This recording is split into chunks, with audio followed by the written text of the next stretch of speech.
Good morning, beautiful people. Marie Alessi here with another meaningful mindset. And today I would love to talk to you about the topic of relabeling. And I have been away for 2 weeks. School holidays are almost officially over. My older son has gone back to school today. My little one is still asleep and enjoying his last day off. And a beautiful topic came up in our blank canvas program last week that I thought this is so important. I do want to bring this to the meaningful mindset and talk to all of you about that.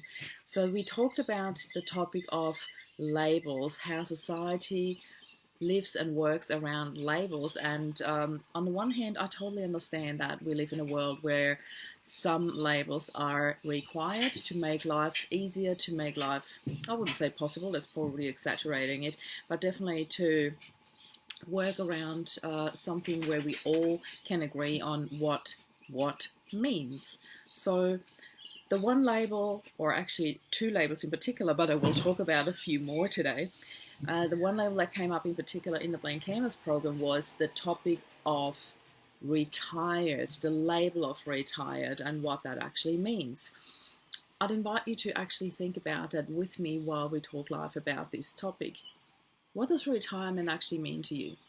I really had to think about that, and often people associate the word retired with not being productive anymore when we think about the rather negative side of things. That you are walking towards the end of your life, that, don't mind my puppy, that you might not have a purpose anymore. And that is why this label came up. You know, what does it actually mean to you being retired? My association with retirement was always enjoying the well-deserved rest. My image of retirement was pretty much the one that you see on these beautiful catalogs or retirement ads where an older couple is wearing white linen and walking hand in hand at the beach, skipping along if they physically still can. And to me, it had a rather positive image. Yet everybody is different, and this is not about determining what this label means to you, whether it's positive or negative, but rather what would you like it to mean? What are your plans in terms of how would you like to envision retirement, the label of being retired? And this whole meaningful mindset that I'm doing here today is all about let's rethink the labels. So the next label that I think a lot of us here we can agree on this is the label of being a widow.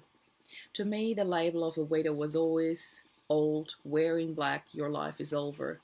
And that is why I truly struggled with ticking the box of a widow. And I'm literally saying ticking the box as in when you have to fill out forms, when you go to any official places, be that a doctor or anything else, where you have to fill out your marital status. And I truly struggled with having to tick the box widow. I thought once to maybe tick the box of a single mom, and I thought, no, that would completely negate that Rob was in my life and that he played a very significant role in my life. So I didn't want to do that either. And here is a little story that I want to share with you when it comes to ticking boxes and marital status. I had never just ticked the box of married. I always ticked the box married and wrote the word happily in front of it. And I always loved it because not only was it inspiring to others and put a smile on other people's faces when they saw it, for me, it was a very important statement because there are so many people out there being married, but how many of them, hand on your heart, are truly happy? This is my puppy running through the bush. So I really wanted to make a statement every time when I ticked that box. It felt like a privilege to me. It felt like I am happily married. It was a statement that I was happy to give and that I wanted the whole world to know.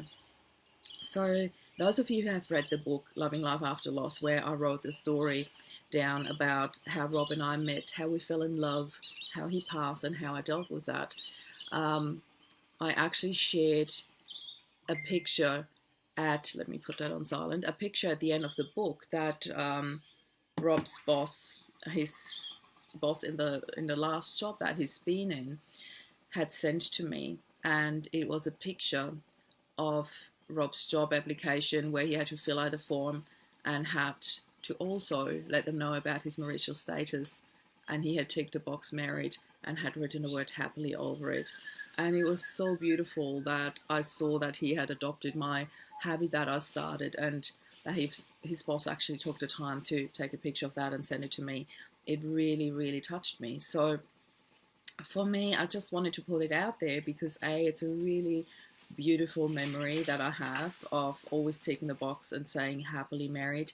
And also, when we talk about this topic of retirement in the blank canvas, and this one particular lady that I talked to about it and why she finds it so extremely hard to tick that box, is because there is resentment. There is resentment towards the expectation of society that her life is now boring or maybe even meaningless, or she's not productive anymore, or she hasn't got a purpose. And I said, well, let's think about sorry, let's think about what word you could add to that box before or after to make it fun for you to tick that box rather than feeling resentment.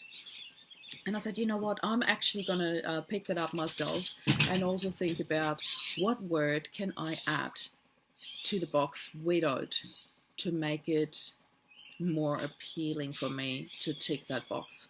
And I said, picking up from what I have done in terms of with the box happily married, I think people could take that a wrong way if I say happily widowed, because that's not really uh, creating the impression that I would like to share with people where I have come to in my life. But I thought maybe I can add something like widowed but happy, or something around those lines. So it was really just something to put it out there and let you guys think about how can you change this label for you to make it fun to tick the box, or at least to ease the resentment.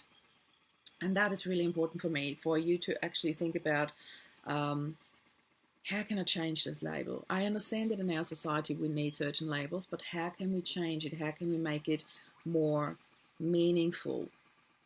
And there's another thing that came up last night. I started what I thought at first healthy discussion with a coach who put out a question to his group, and it said something around those lines: what makes ugly men beautiful? And I thought that's a very awkward question, and it just didn't sit right with me. And I'm like, well, ugly, what does that mean to you when you ask that question? Ugly, what does a man make ugly in the first place, rather than saying what does an ugly man make beautiful? What makes an ugly man beautiful? What makes an ugly man ugly? What does that word even mean? So I actually looked it up because I wanted to know the exact, not that I don't know what ugly means, but I wanted to know the exact definition per dictionary. And it said unpleasant or repulsive, especially in appearance. So who are we to judge what is unpleasant or not? It is a rather very unique taste that comes into play here. And I don't like the fact that judgment comes into place with that when he asked that question. So we had this back and forth, and he was describing, well, what makes somebody beautiful, like it's their way of being, their way of thinking, their way of talking, not so much the appearance. And I said, yeah, but the same goes for ugly. Why do you even put the question out there? You say that thing about beautiful that I actually feel about ugly too. So where do you draw the line? Why do you make a different rule for ugly and for beautiful? That has got the exact same rules. It's up to the eye of the beholder, really, like when you think about it. So in a nutshell, why I'm bringing this up in our talk here today is because there's also this label for me as a coach, and that's why I never really liked calling myself a a coach because it comes with a certain label, it comes with a certain stigma, it comes with um, a certain amount of judgment as well, and you're instantly put in a box. And there are coaches out there that revert to coaching lingo, where all of a sudden when he realized what he had done, he was backpedaling and going like, oh, I did that on purpose to draw this out of you. And I'm like, no, I don't think so. But anyway, I didn't want to go into this no, I don't think so, and defensive mode and taking up a stand for that. I just wanted to stay in love, as in where all of that came from, where I felt, I feel that I want to always work from my heart, from a space of love. And when I revert back into coaching lingo to turn everything into a way that I'm in the right, that doesn't make me a great coach. That probably makes me um, a good candidate for debate team, but that's not where I want to be. I want to work from a heart space. And to me, working from the heart space means that I can also admit when I'm wrong, admit when I've said something that might have come across the wrong way, and just stand up for that and say, that's okay. This is how I actually meant it. But I'm going into way too much detail. The point here is that to me, being a coach often brings that coaching lingo with it. And when I meet a coach that just gives me the coaching lingo and forgets how to be human, how to be heart centered, how to really just allows himself or herself to stand up for when you make a mistake, that is being human.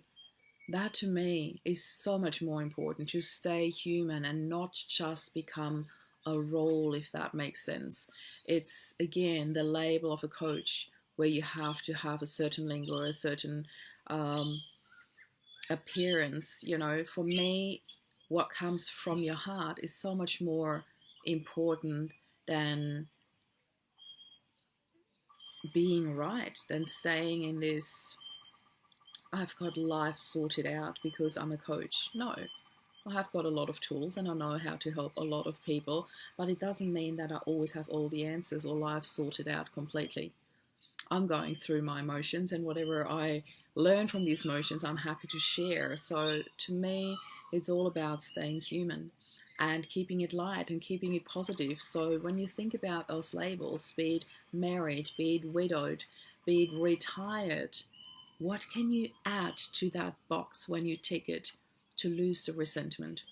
That is the number one thing for me to think about. And I truly want to come up with something when I tick the box of being a widow that makes it less resentful for me, that makes it less feeling judged and putting in the box of my life is over and I'm old and I'm wearing black. I don't feel old.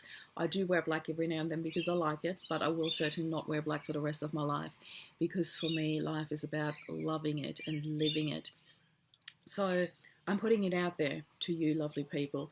What suggestion do you have to put before or after the box of widowed to ease the resentment of ticking that box, to maybe lighten the load for other people when they read it, that it puts a smile on their face, so we can actually change and relabel the meaning of being a widow, the meaning of retirement, or the meaning of whatever box it is that you need to tick, that makes it a bit more fun for you, and that makes it lighter for you, and that puts the joy and the love back in your life.